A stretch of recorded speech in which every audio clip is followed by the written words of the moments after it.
Hello, cooking पॅशनमध्ये सगळ्यांचं खूप मनापासून स्वागत. आज आपण सुक्कं मटण किंवा मटण फ्राय कसं बनवायचं ते बघणार आहोत.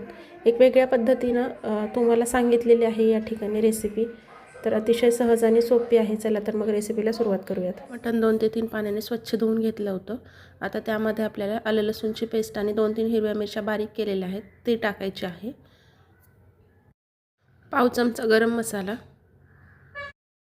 1 चमचा धने पावडर, अर्धा चमचा हळद, चवीनुसार मीठ, अर्ध्या लिंबाचा रस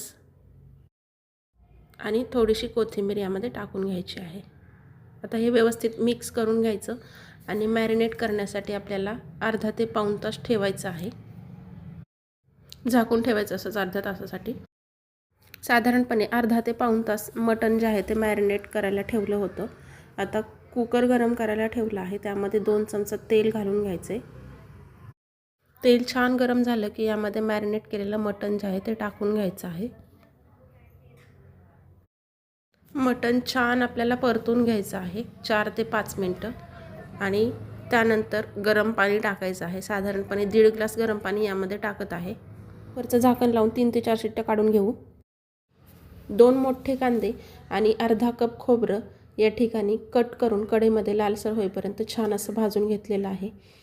त्यानंतर 2 चमचा तीळ पण खरपूस भाजून घ्यायचे मंद गॅसवरती. आता ह्याची फाईन पेस्ट आपल्याला मिक्सरमधून करून घ्यायची आहे. सुरुवातीला पाणी न घालता तीळ एकदम छान बारीक करून घ्यायचे आहेत. अशा पद्धतीनं छान पावडर झालेले आहे. आता यामध्येच कांदा आणि खोबरं पण बारीक करून घ्यायचं आहे थोडंसं पाणी घालून. बघा या ठिकाणी बघू शकता तुम्ही स्मूथ अशी पेस्ट जी आहे ती वाटण्याची तयार झालेली आहे. आता मटण करायला घेऊयात. कढई छान गरम झाली की यामध्ये 2 चमचा तेल घालून घ्यायचं आहे.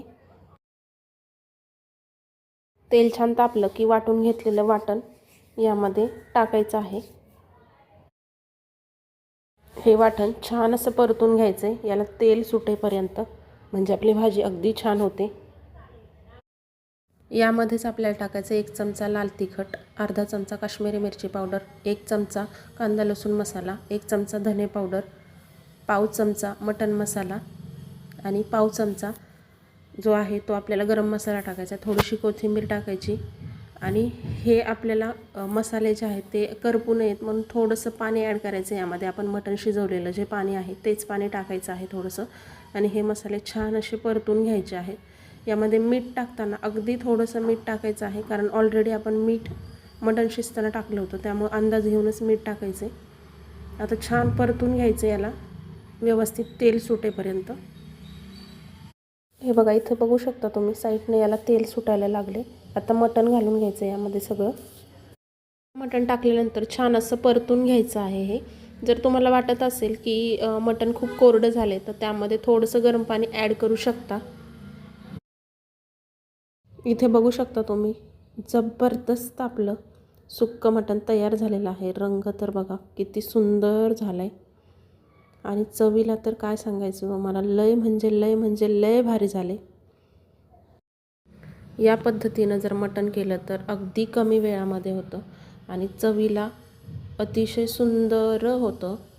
एकदा ही रेसिपी तुम्ही नक्की ट्राय करून बघा. तुम्हाला ही नक्की आवडेल आणि सगळ्यात महत्त्वाचं म्हणजे कमीत कमी वेळामध्ये होणारी रेसिपी आहे.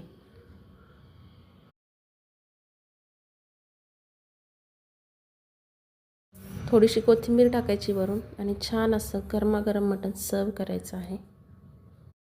हे मटण तुम्ही ज्वारीची भाकरी, बाजरीची भाकरी, तांदळाच्या भाकरीसोबत खाऊ शकता. चवीला अप्रतिम होतं. एकदा नक्की करून बघा. व्हिडिओला लाईक करा, चॅनलला सबस्क्राईब करा. पुन्हा भेटूया छानशा रेसिपीसोबत. तोपर्यंत बाय.